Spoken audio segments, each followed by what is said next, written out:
Assalamualaikum warahmatullahi wabarakatuh. Pemirsa, apa kabar? Kita bertemu lagi di Dialog Khusus dan hari ini istimewa sekali ya karena ini menyangkut hajat hidup orang banyak ya, yaitu apakah benar Tasik Kota Event ya. Dan bersama saya setelah hadir hari ini Pak Kadis Porabudbar Kota Tasikmalaya, Kang Dedi Mulyana MSI SSTP.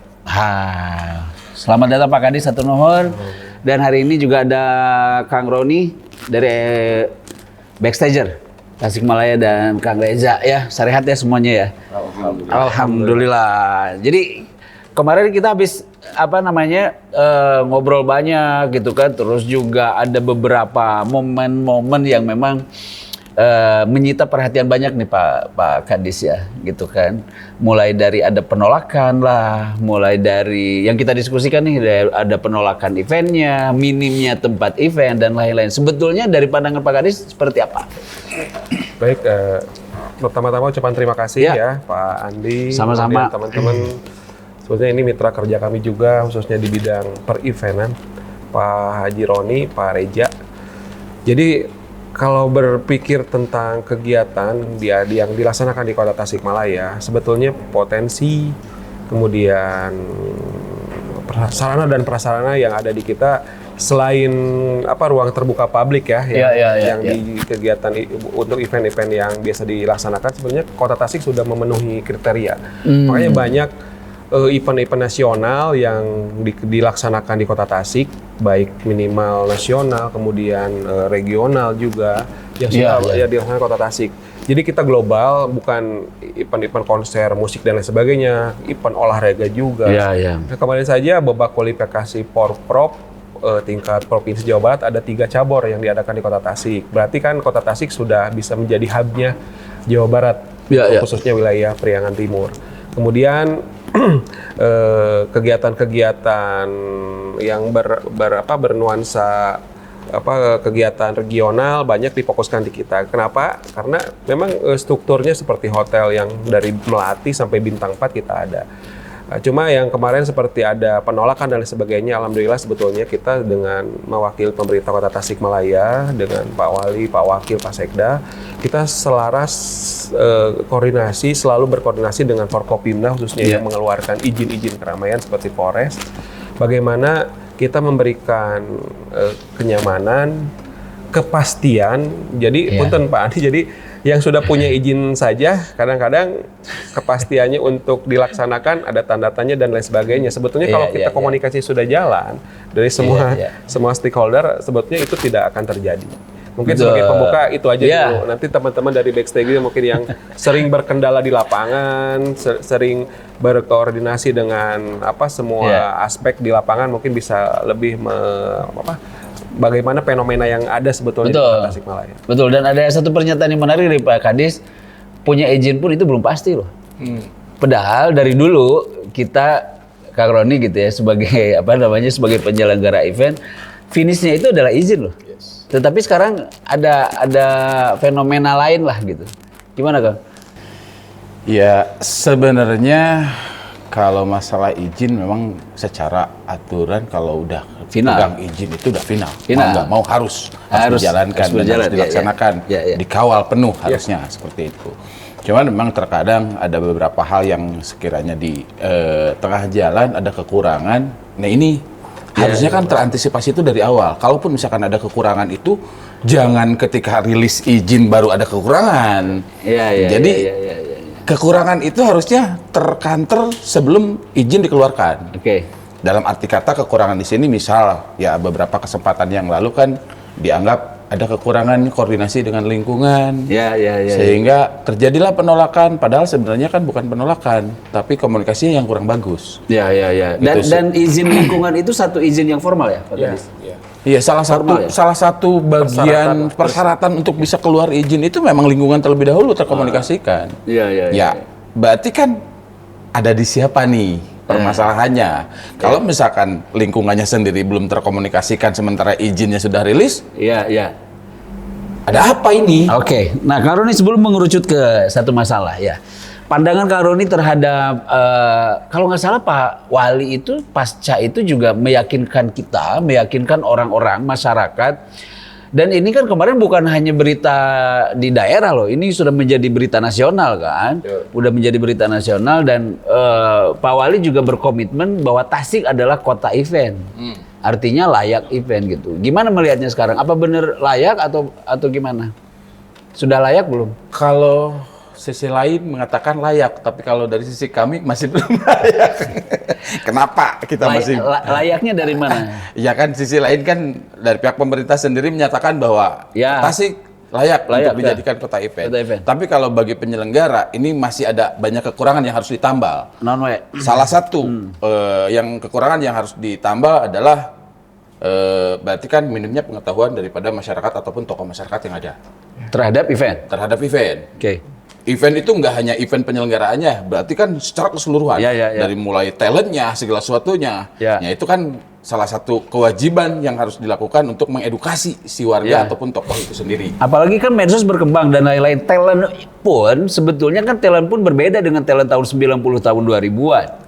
Ada macam-macam talent yang memang mengundang reaksi lah. Ya betul, makanya di situ perlunya komunikasi yang lebih intens kan. Kalau misalkan ini sekiranya ada suatu hal yang dipermasalahkan, ini masalahnya sejauh mana? Ini dikomunikasikan.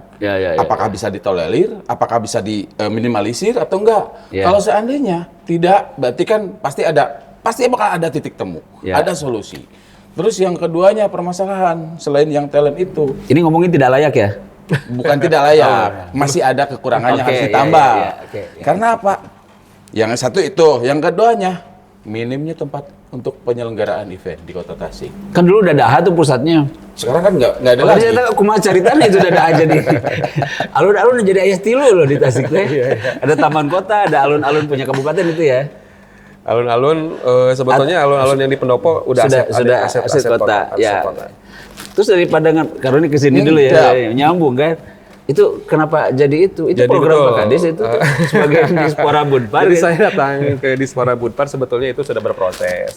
Saya pribadi mungkin ya itulah salah satunya itu kan revitalisasi komplek Dadaha itu kadang ada anggaran yang bersumber dari anggaran belanja daerah, dari Pemprov ataupun dari kementerian. Mungkin ke depannya kita ya itulah seperti ibaratnya kita sebentar lagi akan gonjang-ganjing kan tol akan masuk ke Tasik nih. Berarti persiapan Kota Tasik itu harus menyiapkan apa? Berarti tata ruang dan lain sebagainya. Termasuk itu kita mendeklarasikan sebagai kota event dan lain sebagainya. Berarti kan yang pertama harus kita pikirkan yang pertama fasilitas dan ruang terbuka publik yang akan bisa dijadikan untuk kegiatan-kegiatan. Nah, ini evaluasi juga mungkin yang namanya sinergitas, kemudian kolerasi kebersamaan. Jadi antar dinas juga di pemerintah harus satu persepsi. Kalau kita tujuannya ke A misal, berarti kan semua dinas, semua stakeholder harus berfokus ke situ. Kalau kita sepakat Tasik sebagai kota untuk berkegiatan yang paling layak lah di wilayah Priangan Timur sebagai hubnya, sebagai pusatnya, berarti kita harus satu persepsi dulu. Betul tadi Pak Haji Roni juga menegaskan. Jadi kita membuat kegiatan itu banyak komponen yang terkait di dalamnya, Kang Andi. Iya, betul. Nanti pemahaman yang pertama yang penting itu pemahaman. Jadi masyarakat Kota Tasik harus sudah dibiasakan pemikirannya bahwa Kota Tasik sebagai kota kegiatan. Tapi tetap unsur religiusitasnya, unsur kearifan lokal yang ada di Kota Tasiknya itu jangan hilang. Ya, betul. Termasuk sekarang kan Pak Gubernur juga banyak menggembar-gemborkan kita angkat lagi muatan lokal, angkat lagi kultur yang bagus, tradisional yang kita punya untuk menjadi salah satu faktor potensi yang bisa kita angkat, termasuk Tasik. Ya, gitu. Pak Kadis, tadi nyambung dari Kang Roni nih, kalau aja nggak aja. Itu kalau dari pandangan Pak Kadis nih, sebetulnya dengan Dadaha seperti itu, kita kan banyak kehilangan event sebetulnya yang ada di sana ya gitu. Tepat nggak sih? Yang pertama memang ekspektasi saya dari awal yang namanya Dadaha itu dengan adanya revitalisasi yang sekarang upacara juga nggak bisa. Iya, upacara, kemudian kegiatan-kegiatan yang bisa mendatangkan orang, biasanya berapa masuk itu 10.000 masuk nggak di situ? Nyampe lah ya kalau di lapang yang sebelum revitalisasi itu.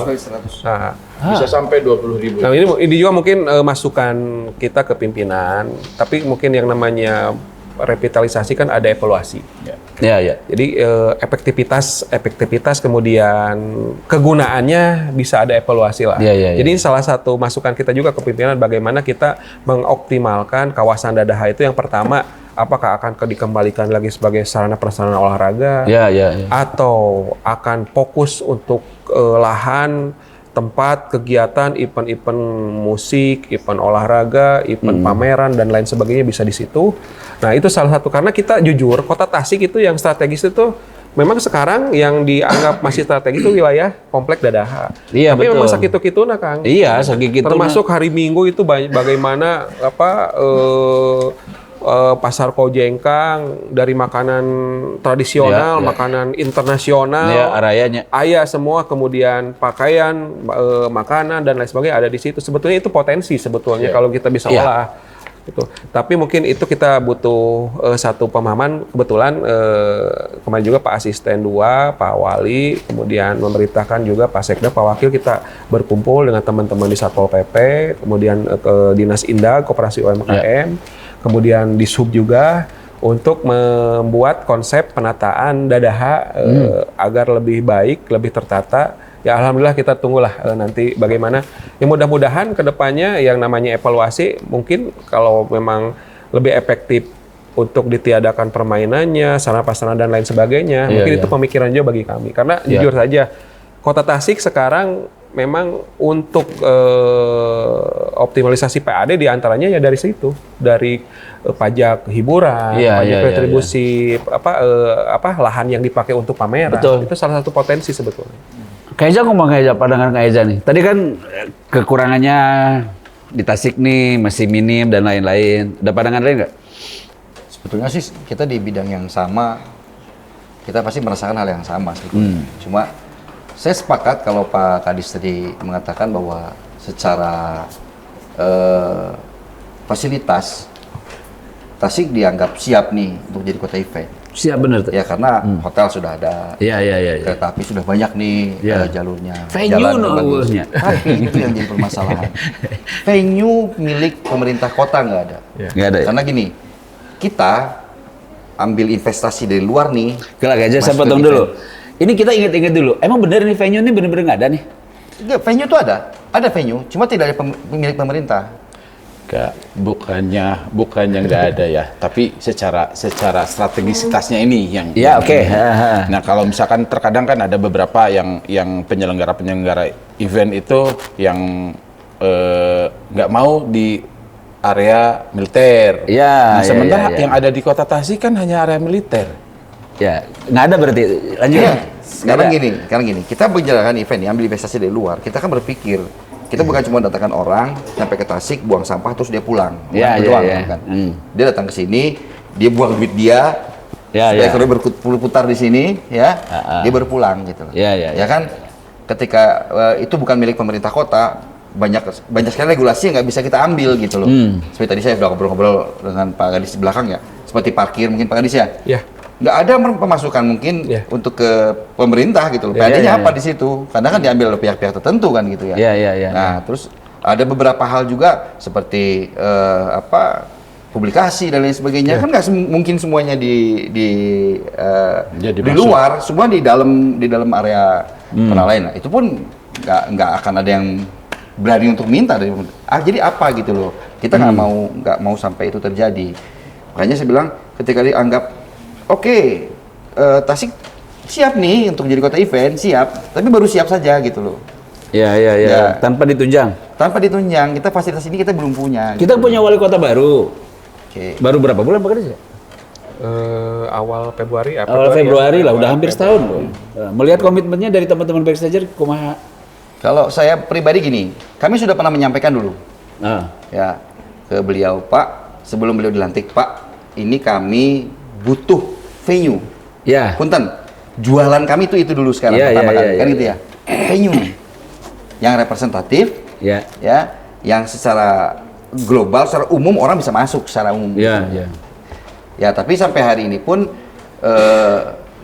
kami belum melihat ada langkah ke situ. Udah diundang belum? Siapa untuk diskusi gitu kan? Itu kalau kami dulu belum. Sempat kita dulu waktu beliau masih belum dilantik, Ya. diskusi, Ya. ngobrol-ngobrol. Kita cerita udah dilantik lah, karena biasanya akan berbeda. Biasanya Ya, belum akan ada lagi. berbeda Belum ada lagi. dengan kesibukannya beliau dan lain-lain, begitu kan. Belum ada lagi. Kalau sebelum dilantik kan beliau yang datang. Kalau misalnya sudah dilantik kan kita yang harus menghadap kan. Ya. Jadi belum ada ya sampai hari ini. Pak Kadis, bahkan kemarin acara Karnaval TV sebelah juga kan malah di tanah yang lain begini, rada meluruskan ironis begitu. ya. Sebetulnya gini, di kota Tasikmalaya itu kalau kita berbicara tentang tempat, jadi banyak aset-aset milik pemerintah kota, milik pemerintah kabupaten, ya. milik pemerintah provinsi, milik kementerian juga yang sebetulnya banyak potensinya yang bisa dipakai untuk berkegiatan. Nah, makanya kemarin pas ulang tahun kota yang ke-24 kemarin, kita inisiasi Pak Wali memberikan nih jalan keluar nih, Pak Kadis tolong temui Pak Bupati ya, langsung ke stakeholder lah ya, ada di dinas aset di badan keuangan kabupaten aset, kebetulan kita koordinasi dengan kepanitiaan Pak Sekda, dengan Pak Sekda juga, Pak Sekda kabupaten, yang sebetulnya itu bisa dimanfaatkan. Jadi eksterminal Cilembang itu dengan lahan yang daripada tidak terpakai kita datangi, alhamdulillah kita sebagai pembuka jalur lah kemarin jalur itu sebetulnya kalau dari dulu komunikasi sudah ya mungkin sekarang alhamdulillah ada kesinambungan lah antara pemerintah kota dan kabupaten. Toh kalau nanti itu bisa terpakai secara maksimal kan yang diuntungkannya teman-teman di kabupaten. Kita juga paling kota itu perizinan itu juga dengan teman-teman di Polres, di Sub, Damkar dan lain sebagainya untuk perizinan doang. Untuk sewa dan lain sebagainya mungkin pemerintah kabupaten nanti yang punya itu. Mungkin ya betul tadi kita memikirkan bagaimana optimalisasi penataan kaki limanya mungkin, UMKM-nya, kemudian parkirnya dan yang nanti notabene bisa memberikan PAD juga ke kota. Pak Kadis, kalau misalnya kemarin kayak misalnya taruhlah itu kerjasama penggunaan aset begitu ya. Pemerintah kota sistemnya sewa atau itu kemarin kita ada penatanganan tuh optimalisasi penggunaan milik aset milik pemerintah kabupaten. Kebetulan kemarin di paripurna ulang tahun kota disaksikan di depan Pak Gubernur, kita ada MOU tuh antara kabupaten dengan pemerintah kota. Mungkin nanti ada MOU juga antara pemerintah provinsi dengan pemerintah kota juga. Itu salah satu jalan keluar yang kita laksanakan untuk itu menjawab keresahan di teman-teman pegiat event. Jadi bagaimana pemerintah juga tidak tinggal diam, bagaimana kita memikirkan ruang-ruang terbuka publik yang bisa dijadikan tempat. Betul. Kemarin juga kita ke Kementerian Perhubungan, kita ada terminal tipe A tuh yang di belakang. Oh iya, itu aset juga, itu aset kementerian. Nah, kemudian teman-teman dari Kementerian Perhubungan welcome. Bagaimana intinya, saya berpikir kalau kita berpikir tentang dadaha sakit-kituna kan. Iya betul. Jadi harus ada penyebaran pusat keramaian. Iya. Atau mungkin bisa dipancing bikin event tapi ada trek larinya gitu supaya menarik buat Pak Wali.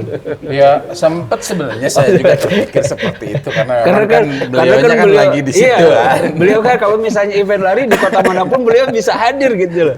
Dan saya masuk di Tasik juga kemarin. Hadir ya? UTHM yang Unsil itu kan event nasional juga. Nah kemarin juga Jabaran hampir dilaksanakan di Tasik. Cuma ada keterbatasan sponsorship dan lain sebagainya. Kita reschedule, mudah-mudahan tahun depan juga kita bisa tarik ke Tasik. Tapi yang ada run-runnya kan biasanya yang berjalan ya. Sebenarnya yang tempo hari kita juga sempat ada komunikasi dengan pihak PHRI yang notabene mereka juga ada sponsor, salah satu sponsor yang ingin ngadain di Tasik terkait run-runnya itu. Iya run-runnya Yang sebenarnya itu sangat-sangat terbuka untuk bisa dilaksanakan, cuman yang jadi permasalahan kita satu venue. Karena apa? Karena kalau misalkan kita arahkan dulu nih ke Cilembang, sementara Cilembang kan harus ditata dulu. Iya, itu penataan. Iya. Harus ditata dulu. Karena kalau misalkan dalam kondisi saat ini, ya mungkin sorry punten yang kemarin waktu penyelenggaraan hari jadi kota sendiri juga kan dia tahulah situasi kondisi seperti apa, kemacetannya seperti apa, kondisi venue-nya sendiri aja. Ya kalau menurut kacamata saya sendiri secara pribadi, sebenarnya secara lahan luas, tapi layak enggak. Enggak ada. Coba kelihatan di TV ya layak-layak aja karena itu kan framing aja kan, angle aja kan. Bisa dilihat gitu kan, cari-cari. Ya karena ini maksudnya Pak Kadis tempat-tempat mau milik kementerian, mau itu sebetulnya kan bisa dimanfaatkan. Bisa. Nah, sejauh ini langkah pemerintah, langkah Pak Wali, Ya itu. apa Yang pertama ya? itu dengan pemerintah tetangga kita kan sudah ada MOU kerjasama ya. pemanfaatan aset. Seperti apa, Pak? Ya MOU. Jadi kita misal aset yang ada di kota, Ya. milik kabupaten misal, daerah sini, daerah sebelah sini, itu kita rekap, kita data, jadi mana saja yang sangat bisa dipakai untuk berkegiatan. Nah, minimal dasar dari MOU itu menjadi dasar. Kita untuk menjual market nih, Tasik untuk bisa dijadikan kota event juga kegiatan. Bisa, Mang.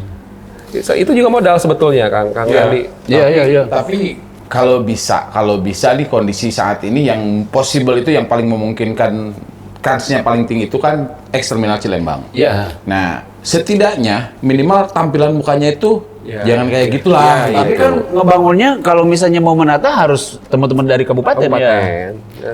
Itu kemarin juga kita sudah beberapa kali malah kita bisa dikatakan sebagai marketing pemasaran karena ada kegiatan, jadi bertanya teman-teman juga mau adakan konser apa, bertanya kita arahin ke kabupaten bagaimana skenario dan aturan main yang diterapkan oleh teman-teman di kabupaten tentang aset yang akan bisa dipakai ini. Gitu. Possible nggak kalau seandainya dari pihak pemerintah kota misalkan memberikan masukan ataupun saran ke pihak pemerintah kabupaten terkait penataan yang di depannya?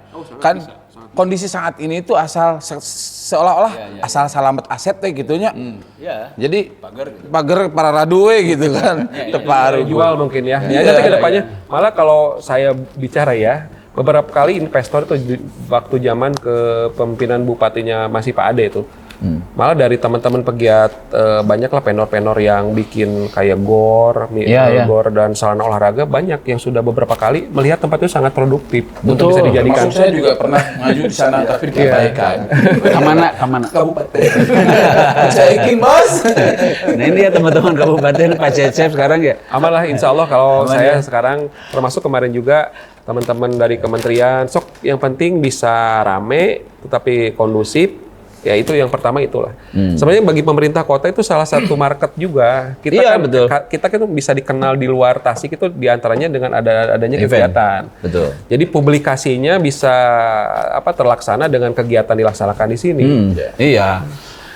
Nah, kalau teman-teman backstager nih kembali nih karena saya ingat sekali ketika ada itu pemerintah kota itu meyakinkan publik secara nasional loh itu bahwa Tasik itu layak malahan Tasik kota event.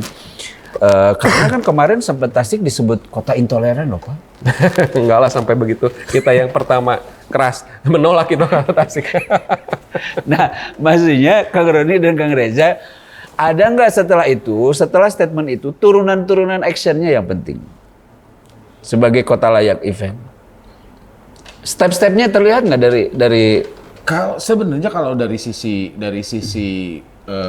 gambaran umum layak, layak.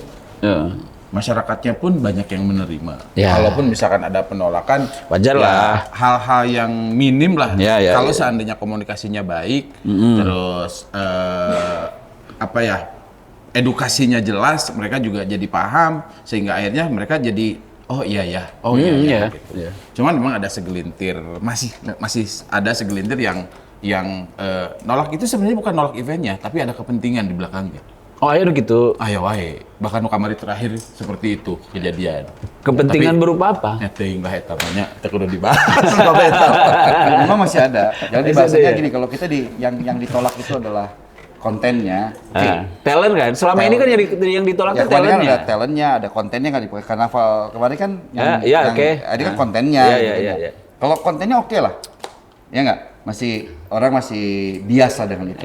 Tapi ketika bahasanya sudah tolak konser, berarti dia sudah menolak tuh, gitu loh kan? Masih ada masyarakat yang menolak itu, gitu loh. Sedangkan di situ mungkin ada edukasi apa di dalam masyarakat atau orang-orang yang mengatasnamakan masyarakat? I don't know lah, nggak tahu saya itu mengatasnamakan masyarakat atau memang dia benar-benar masyarakat. Tapi memang dia masyarakat, mereka adalah masyarakat di situ dan mengatasnamakan masyarakat juga gitu loh. Karena beberapa kali pertemuan ada juga banyak orang dan sebagainya ya. Itu secara tegas itu menolak konser. Saya agak miris juga konser, tapi kan itu bergeser, ya akhirnya kan bergeser tempat ya. Itu buat saya yang pertama ya wajar ketika orang menolak konser ya memang hak mereka untuk menolak gitu ya. Cuma berarti kan ada edukasi yang belum sampai nih. Gitu loh. Komunikasi lah. Ya kan? Nah, ketika edukasi ini sampai hal apa nih yang bisa mereka dapatkan dari situ gitu kan ya, bukan hanya melulu disebut punten mudorot dan lain sebagainya gitu ya. Ini nggak masuk ke logikanya Gen Z nih. Nggak masuk ke logikanya Gen Z. Sedangkan ilmu itu kan harus mengikuti zaman kan kita cara menyampaikannya kan gitu ya. Makanya ketika itu terjadi, yang paling miris adalah edukasinya nggak sampai. Apakah kita perlu menentukan regulasi bahwa di sini tidak boleh ada konser, di sini boleh konser, di sini tidak boleh konser? Apakah itu diperlukan atau tidak? Kan itu berarti kan dari pemerintah kota juga secara aktif harus bisa membuat itu gitu kan. Maksud kami tuh ke situ ketika kami dituntut untuk mampu mendatangkan membuat event-event di Kota Tasik gitu ya. Nah, ketika hal itu menjadi salah satu penghalang buat kami, ini nggak ada pemecahannya selain ikut campurnya pemerintah kota. Dalam upaya-upaya melakukan edukasi kepada masyarakat gitu loh. Karena ini bias. Kalau hal-hal yang menyangkut tentang izin keramaian itu sudah jelas aturannya apa saja gitu loh. Pak Kades, sebetulnya kemarin dengan kejadian kemarin lah, taruh Hindia nih kemarin, ada penurunan request untuk event di Kota Tasik nggak ini? Atau penurunan investasi gitu di bidang pariwisata? Jadi kalau kita berbicara secara global tentang event, yang pertama harus kita patok itu sebenarnya kalender eventnya dulu. Jadi selama setahun dari Januari sampai Desember, ada apa? Ya itu, jadi kalender bulan hari per hari, minggu per minggu, bulan ke bulan itu harus jelas. Makanya kita, kalender event ini salah satu eksistensi sama bertanggung jawabnya suatu daerah untuk kepastian. Misal bulan Januari itu eventnya apa, bulan Februari itu apa. Misal udah jelas kalau dulu kan kita pernah mengadakan Muharaman Fest, kemudian kalau hari santri kan Santri Fest, kemudian kalau ulang tahun Kota Tasik Oktober Festival misalnya. Kemudian kalau kabupaten kan ada ulang tahunnya kan di Agustus itu ada kabupaten misal. Tapi kita gitu keberpihakan kita sebagai pemerintah, kita pernah mengadakan, ini udah berjalan ya hampir 4 tahun lah yang namanya kalender of event Tasik itu. Kita mewadahi semua event yang ada di Kota Tasik, termasuk saya juga sering berkoordinasi dengan teman-teman IO yang ada di Tasik. Nah, setelah itu pasti, kepastian ya punten-punten lah, kejadian itu cuma cukup sekali lah. Yang sudah beberapa ini saat kita kegiatan akan dijalankan tiba-tiba dibatalkan, itu salah satu kalau disebut itu efek yang sangat buruk lah untuk 2 kali loh itu Pak. Sama yang gigi tuh. Buruk betul. Ya itu soal yang itu kan, yang itu ya. Sama yang terakhir. Batal itu. Yang itu. Kalau sampai batal itu ya. Sudah ada kan. Nah, makanya kemarin Pak Kapolres, Pak Wali, kemudian Forkopimda berkumpul. Kita yang harus menjaga. Apalagi kalau izin sudah ada, kita yang harus pertama menjaga kepastian itu. Jangan sampai izin sudah ada, tiba-tiba ada pembatalan sepihak. Itu yang menjadi menjadi minor yang jelek itu. Pak Kadis, Kak Roni mohon koreksi kalau saya salah ya. Pernah nggak misalnya begini pemerintah Pak Kadis? Selama ini kan yang tadi sebutkan Pak Kadis ini seolah-olah itu adalah hajatnya pemerintah nih, kayak Tasik TOF dan lain-lain lah ya, Muharram Fest dan lain-lain itu kan identik dengan hajatnya Pemkot lah ya. Pernah nggak ada satu momen misalnya kita ayo kumpul nih, yo semua, misalnya kata Pak Kadis atau dari pemerintah lah, kamu bikin ini dong di bulan ini, kamu bikin ini dong, ayo kita support gitu loh. IOI-nya dipanggil lah, misalnya dari SPP lah, dari Panglima lah, dari MI, dari semuanya misalnya dipanggil untuk setiap event ada dong, setiap bulan misalnya, ayolah kita bikin, misalnya SPP nih bulan ini bulan ini, gitu. Ada nggak Pak Kadis seperti itu? Kita dulu awal-awal saya diskusi ya, kita menyikapi kejadian-kejadian sebelumnya, kita evaluasi, termasuk itu yang kita. Cuma yang jadi masalah itu kembali ke tempat dan venue yang harus tersedia itu. Makanya ini pemikiran juga, mudah-mudahan nanti kami juga laporan ke pimpinan. Ini salah satu program strategis yang harus betul-betul kita kedepankan, karena membangun venue memang tidak mudah. Ya, ya, ya. Tapi ya, ya. makanya kita harus bisa meyakinkan yang pertama ke investor. Betul. Harus bisa bagaimana berinvestasi nyaman di Kota Tasik, khususnya membuat venue-venue, event-event, buat tempat-tempat event yang representatif lah.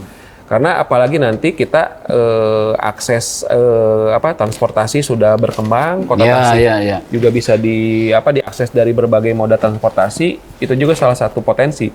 Yang kedua mungkin regulasi yang harus jelas. Nah, kita nanti akan berusaha turunan-turunan dari sekarang kan teman-teman di Satpol ada Perda Trantibum nih tentang ketertiban umum. Makanya nanti turunannya mungkin akan lebih detail pembahasan untuk kenyamanan berkegiatan.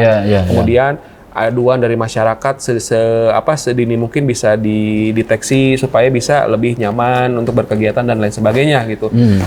Betul, dengan tidak meninggalkan unsur-unsur kearifan lokal yang ada di Kota Tasik gitu. Ya. Kalau IO nih dari teman-teman backstager ya, sering menggarap event-event pemerintah, aja, Roni. Kalau sering enggak terlalu sering, tapi ya caranya sering bantu lah ya. Kalau IO itu ada yang IO pemerintah, ada yang IO enggak sih sebetulnya? Saya pengen tahu. Misalnya kalau misalnya ada acara pemerintah, IO-nya itu pasti si eta gitu misalnya. Kita tuh sih baik dikasih selera atau selera si IO-nya, selera si pemerintahnya juga. Ya maksudnya kan pemerintah juga bisa dalam rangka mengakomodir lah gitu kan. Ya makanya sering kali kan saya juga komunikasikan, dan tadi juga di awal termasuk Kang Andi juga tadi menyampaikan alangkah lebih baiknya pemerintah juga kan kalau manggil mah nggak enak lah ya, manggil ajaklah misalkan diskusi si IO yang ada seperti apa nih eventnya, pemerintah pengennya eventnya kayak gini, lempar, lu mau nggak bikin gitu, maksud saya gitu. Ini, sok bikin konsepnya terserah lu misalkan gitu kan. Kita support nih, kasih lempar semua, kasih kesempatan. Mulai dari mini event gitu sampai yang gede lah. Gitu. Termasuk misalkan lu pengennya di mana? Ini tempat kita terbatas nih, adanya cuma sekian-sekian. Lu misalkan ada ide yang sekiranya gila misalkan di mana tempatnya. Ayo kita kalau misalkan kita kurasi dulu nih sama-sama. Kalau misalkan memungkinkan eksekusi gitu kan. Kalau tidak memungkinkan ya jangan dipaksakan di situ. Kita cari solusi di mana tempatnya. Satu contoh kan kita juga dulu pernah punya Yuda Fest yang lumayan wow lah, seksi lah waktu itu. Tapi karena memang sesuatu hal itu zona bisnis yang mengganggu zona bisnisnya sehingga kan tidak bisa dilaksanakan secara berkelanjutan. Kan harusnya cari solusi yang paling nyaman sekiranya di mana yang sejenis ini. Kayak gitu. Ya, termasuk juga hal-hal yang lainnya kan yang tadi saya sampaikan. Ini IO ini kan nggak ilegal.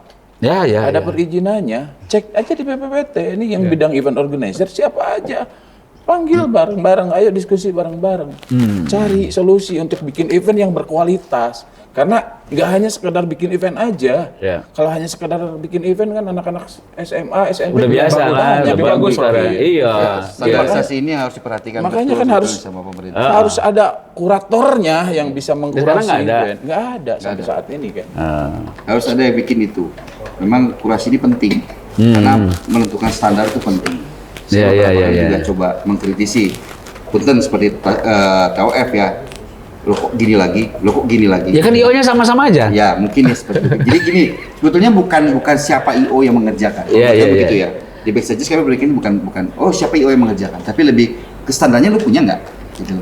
Kan standarnya harus punya dulu gitu. Tapi kadang-kadang pemerintah mungkin dalam hal ini sebagai user justru meminta konsep dari IO kan. Kebetulan mungkin saja IO-nya sama, mungkin ya saya nggak tahu. Karena jadi konsepnya begitu-begitu saja. Amang aja eta Harusnya, ayo kita kumpul bareng-bareng itu untuk menentukan itu standarnya. Misalnya Pak Kadis punya ide nih, punya konsep. Dulu juga sebetulnya copy paste dari Jember Pes kan? Copy paste sebetulnya. Ya melihat ke situ lah. Iya. Nggak apa-apa sih, sebetulnya nggak apa-apa kan. Bisa amati tiru modifikasi. Aja kan yang kemarin dilaksanakan itu kalau menurut saya gila loh, Soundrenalin bisa dilaksanakan di Gaga dan tengah kota. Itu kan salah satu terobosan yang Soundrenalin the box itu. Biasanya di Bali loh. Ya Baraga Pes ya, Baraga Pes. Ya, kenapa enggak di kita juga misalkan? Ya kunaon atuh teu? Ya kan kembali ke kebijakan. Tidak diizinkan gimana sih? Aja di blog gitu kan. Ya siapa tahu kalau misalkan ini bikin acara setahun sekali yang wow gitu kan, jeger gimana gitu. Ya seperti yang tadi saya bilang, TOF kalau kita mau bikin dilihat sama nasional ya, kita harus bikin sesuatu yang memang out of the box itu. Pak Kadis sebetulnya ya, kalau Pak Kadis melihat sekarang ada sebuah grand design menuju ke arah sana nggak dari pimpinan? Sebetulnya itu menjadi salah satu di RPJMD yang disusun memang ada ke situ. Kita sebagai kota jasa, pusat perdagangan jasa, industri di Priangan Timur itu visinya kan. Tapi tetap unsur religius, kearifan lokalnya tetap kita jaga. Nah ini sering sejalan kalau yang namanya kota jasa, berarti sudah jelas event itu termasuk di dalamnya jasa yang dijualnya itu.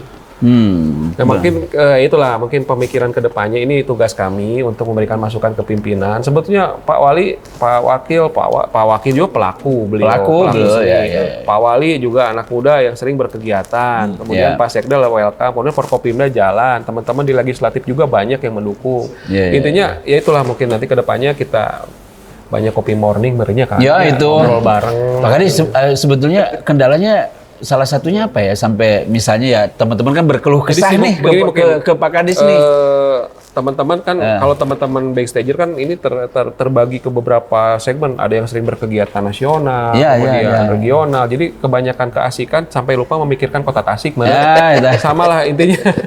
Nah betul kita bagaimana mengangkat Kang Roni kan sampai ke Jawa Timur, sampai ke Jawa Tengah gitu berkegiatan. Gitu. Kalau dari cara kalau dari kacamata Pak Kadis nih, ini kan apa political will-nya kurang gede atau misalnya justru dananya yang terbatas? Sebetulnya kalau kita berpikir tentang yang pertama kebijakan yang harus dibangun. Kalau pendanaan, saya sudah meyakinkan ke kepimpinan yang namanya pendanaan kalau APBD tidak ada banyak yang bisa di-download lah, bantuan provinsi, kementerian dan lain sebagainya. Kalau itu juga tidak ada, atau sponsorship, CSR juga kita bisa download. Makanya itu ya yang pertama kita membangun membangun jejaring. Termasuk kalau untuk kebajuan Kota Tasik, nggak ada salahnya kita noelan diaspora Tasik yang sudah berhasil di luar Kota Tasik. Kemarin juga Pak Jampidum kan bikin event Adiaksara di Tasik. Kemudian ada juga kemarin acara sepeda yang hadiahnya lumayan, fantastis. Teman-teman dari Kejaksaan Agung juga bikin acara di Tasik. Banyak sih sebetulnya yang kalau kita teman-teman juga kan kemarin yang dari IMI kerjasama dengan Pertamina, kan Pertamina ada. Kemarin ada Ibu Nike yang betul-betul diaspora Tasik, asli Tasik, ditarik ke Tasik. Sampai itu event nasional beberapa kali udah tahun kedua, malah tahun ketiga kejuaraan nasional akan bisa di Tasik. Di Tasik ya. Nah kemudian kita ngobrol dengan teman-teman di PT KAI, ternyata banyak orang yang punya jabatan penting di PT KAI, orang Tasik. Yang alhamdulillah sekarang revitalisasi stasiun hampir 100% dirombak total, kemudian mungkin nanti akses city to city-nya dari Jakarta ke Tasik, Bandung Tasik akan diperbanyak. Sebetulnya banyak ya. Direktur Keselamatan Keamanan PT KAI orang Tasik gitu. Intinya kalau kita berbicara anggaran, sebetulnya itu bukan masalah besar. Bukan masalah. Intinya bagaimana kita membuat ekosistem yang nyaman, ekosistem yang berkelanjutan. Nah betul, semua kita tidak bisa bekerja sendiri. Kalau intinya Tasik kalau disebut layak, sangat layak ya Kang, sepakat kita ya. Bagaimana komitmen kita ya, komunikasi yang punya aset, misal kabupaten, kementerian, kemudian Pemprov, sudah kita jajaki, sudah kita datangi, nggak ada masalah. Ya, termasuk ya keberpihakan anggaran dan lain sebagainya. Kalau fokus ke misal kita fokusnya ke sini nih, semua dorong ke sini dulu. Jangan kemana-mana dulu. Jadi satu-satu beresin. Seperti sekarang kan Pak Wali perbaikan konsepnya ekonomi kewilayahan, semua menyebar dulu ke wilayah. Makanya kemarin kan konsep TOF kita mengadakan acara di 10 kecamatan. Nah itu salah satu ini mungkin, tetapi yang acara intinya juga jangan ditinggalkan. Makanya banyak bertanya kota ayah Pak Wede, Pak Kadis cina ayah nama. Karena memang kemarin ada edaran Pak Gubernur juga, ada edaran Pak Menteri Mendagri juga karena ada kejadian-kejadian kerusuhan di mana-mana. Tapi sebenarnya kan Tasik mah tidak rusuh, kemarin juga aman-aman aja. Bukan karena nggak ada tempat ya itu. Tambah-tambah. Dan anggaran mungkin anggaran dipotongan. Jadi saya ngelihat upacara Agustus aja sekarang kan disebar di kecamatan-kecamatan kan. Kalau dulu betul-betul berasal lah. Tingkat kotanya ada. Cuma di Pemkot ya? Di Dadaha. Oh di Dadaha. Cuma yang minimalis. Minimalis betul. Jadi yang eksekutifnya tetap di Dadaha, yang kecamatan Ciberem, Kawalu, Baratu, kemudian Bungursari, Mangkubumi mengadakan sendiri karena itu permintaan masyarakat ya. Karena ini apa yang mau tadi kan nyebut-nyebut Pak Wali, berarti Pak Wali harus ngobrol sama kita di sini ya. Iya, enaknya begitu. Enaknya gitu ya. Enaknya begitu. Dan nggak hanya backstage aja, ada unsur senimannya sendiri juga. Unsur senimannya. Kita dihadirkan. Jadi biar enak kan. Iya. Tapi kan ini juga ada Pak Kadis nih, ada sebagai penanggung jawab di kebudayaan dan lain-lain lah seni ya. Kalau ini kira-kira apa nih yang ingin disampaikan ke pemerintah? Ya, mau kritik, mau usulan. tetap sih poinnya nggak jauh dari yang tadi sih ya. Poinnya kalau misalkan bicara sangat layak, tapi belum sangat ya. Layak aja. Layak. Belum sangatnya kenapa? Karena memang minimnya value. Iya. Tapi kalau seandainya value-nya udah oke, udah ada, sangat-sangat benar. Karena emang gerbangnya Priangan Timur ada di Tasik. Induknya Priangan Timur ada di Tasik. Bisnis utamanya di Priangan Timur ada di Tasik. Pak Kadis, kalau Dadaha itu ada kemungkinan seperti dulu nggak ya? Kalau Pak Kadis melihat ini gitu, apa sih? Tadi kan bicara evaluasi nih, apakah evaluasi itu sudah berjalan gitu sekarang? Kalau ada keinginan mah pasti bisa. Ya itu tah. Poin utama. Sekarang kita sedang Tapi mungkin saya melihat Pak Kadis juga pengennya sih kayak dulu. Iya. Karena kan tadi aja kita ngobrol di belakang, kalau seandainya kita mengarah untuk jadi kota event yang secara bisa mendukung PAD pemerintahan, secara otomatis pemerintah sendiri harus punya venue. Kalau dari kacamata Pak Kadis nih, Dadaha ini seperti ini efektif nggak Pak? sekarang sih sebetulnya kalau efektivitas ya sangat tidak efektivitas dengan Tidak efektif ya? Karena yang pertama begini ya, kalau kita melihat dari sekarang kan Dadaha itu sebagai komplek olahraga, prasarana olahraga. Tetap kalau yang namanya orang olahraga itu butuh minum, butuh makan, otomatis kaki lima pedagang makanan pasti bertebaran di situ. Nah, yang kedua, kalau kita berbicara tentang potensi Dadaha sebagai tempat event ya, itu sangat tidak representatif kalau sekarang. Dipaksakan juga bagaimanapun tempat parkirnya tidak layak, kemudian penataan dan lain sebagainya. Ya itulah, karena itu makanya kita harus berpikir tentang penyebaran wilayah pusat keramaian. Kenapa kemarin kita mengadakan event di kampus 2 Unsil yang di Taman Sari. Tidak mau masyarakat Taman Sari itu harus sudah mau terbuka menerima. Karena perkembangan yang namanya daerah sudah menjadi pusat pendidikan. Karena di Taman Sari bukan Unsil saja kan, kampus itu ada beberapa kampus yang lainnya menjadi penopang di situ. Apalagi akses tol sudah terbuka. Mau tidak mau itu perkembangannya pasti akan lebih daripada kecamatan-kecamatan yang lain. Yang pertama edukasi dari pemerintah kepada masyarakat yang ada di Taman Sari gitu. Karena mereka mau tidak mau harus terbuka. Toh dulu juga Jatinangor, Purwokerto, Depok sendiri kan itu pemekaran dari kecamatan menjadi kota. Tidak menutup kemungkinan Taman Sari juga bisa menjadi kota. Pendampingnya kota Tasikmalaya. Itu sebagai perkembangan. Itulah kuncinya itu di situ, di kebijakan yang akan dituangkan. Karena sebenarnya ini dalam rencana pembangunan yang 25 tahun ke depan itu sudah dibayangkan bagaimana kota Tasik menjadi pusatnya di Priangan Timur, bagaimana kita menata, bagaimana juga aset-aset yang ada di kota Tasik yang sudah jelas milik pemerintah kota, kemudian milik pemerintah kabupaten, provinsi dan kementerian menjadi maksimal.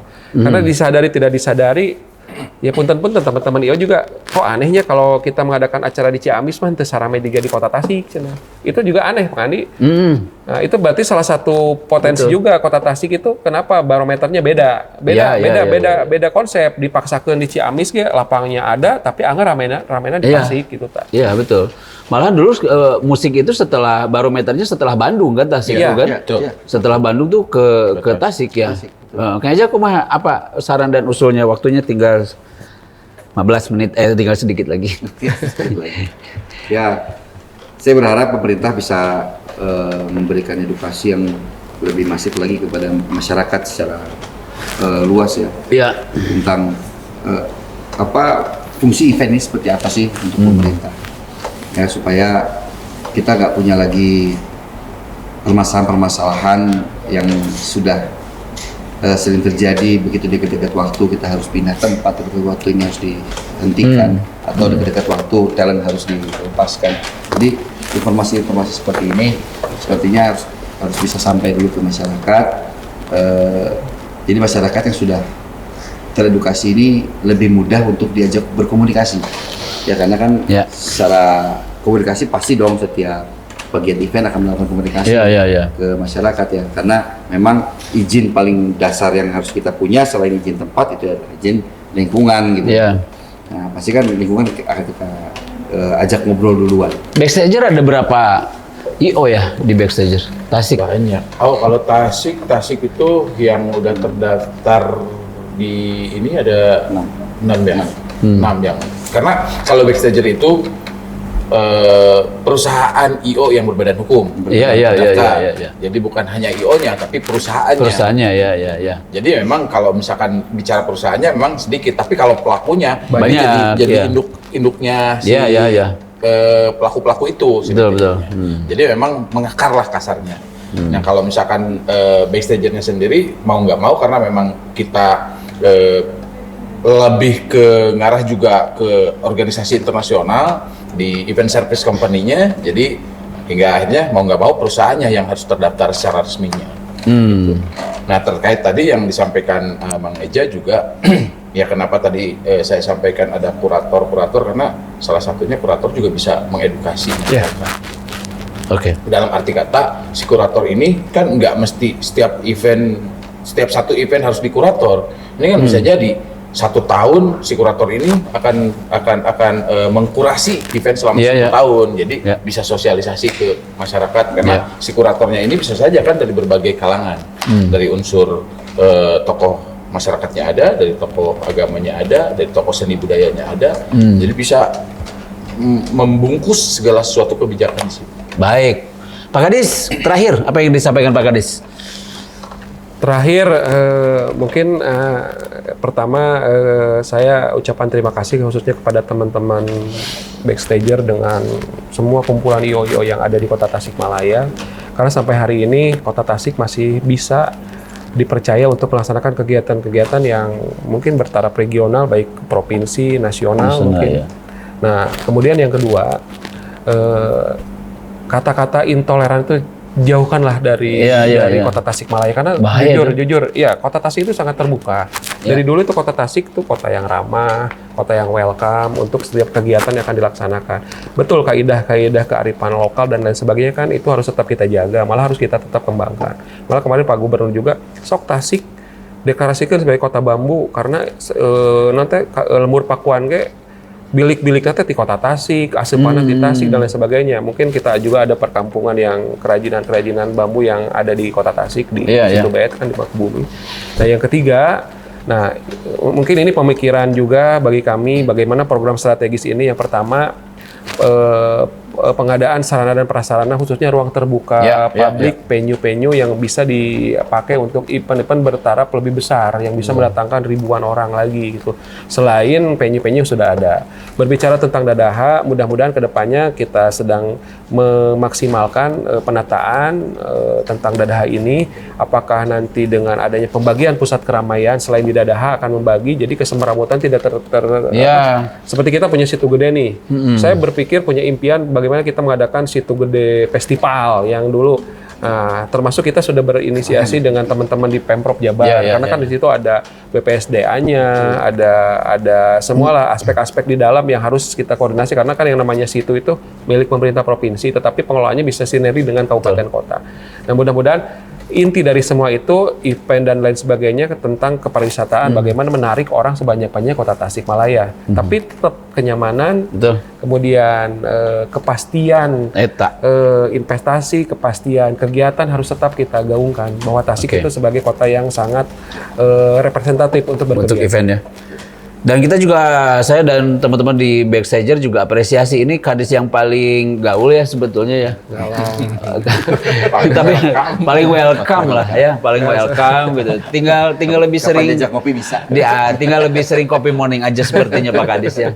Kita sepertinya harus lebih sering ngopi bareng gitu kan, demi kadang-kadang poin-poin penting itu ada di luar meja sih sebetulnya ya gitu kan. Sambil ngopi, dan memang teman-teman tadi sudah menyampaikan harapannya gitu untuk bisa duduk bersama untuk ngopi bareng, dan ya sepertinya kan Backstager dengan Kadis Pora Budbar ini ya sebetulnya satu visi lah ya, satu tujuan begitu ya. Pak Kadis terima kasih banyak sudah hadir ya, Kang Roni dan Kang Eja terima kasih banyak. Pemirsa terima kasih sudah menyaksikan Dialog Khusus di Radar TV. Sampai ketemu di episode berikutnya. Assalamualaikum warahmatullahi wabarakatuh.